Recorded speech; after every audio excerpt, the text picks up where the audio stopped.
இன்றைக்கி வந்து மெலிஸ் யூடியூப் சேனலில் வந்து உங்களுக்கு ஒரு டிப்ஸ் சொல்ல போகிறேன். உப்பு போட்டு நல்லா தேய்ப்பாங்க மண் சட்டியில்.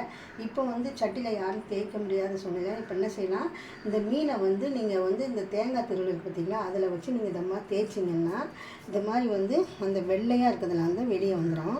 அதுக்கு பிறகு நம்ம லேசாக உப்பு போட்டு வாஷ் பண்ணால் நல்லா க்ளீன் ஆகிடும். இது பாருங்க, இதே மாதிரி வந்து தேய்ச்சி அந்த வெள்ளையெல்லாம் அந்த மாதிரி வந்துடும் பாருங்க.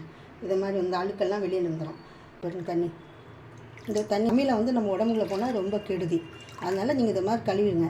இப்போ பாருங்கள் எவ்வளோ சுத்தமாக இருக்குது, இவ்வளோ க்ளீனாக இருக்குது. இது இந்த கல் உப்பு பார்த்திங்களா, அது வந்து இவ்வளோ உப்பு வந்து இந்த இவ்வளோ உப்பு கல் உப்பு வந்து போட்டு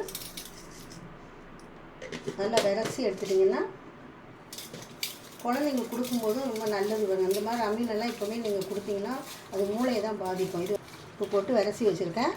அதை வந்து இப்போ நம்ம வந்து கழுவி காட்டுறேன். இந்த மீனை வந்து நல்லா க்ளீன் பண்ணிவிட்டு நீங்கள் கொடுங்க.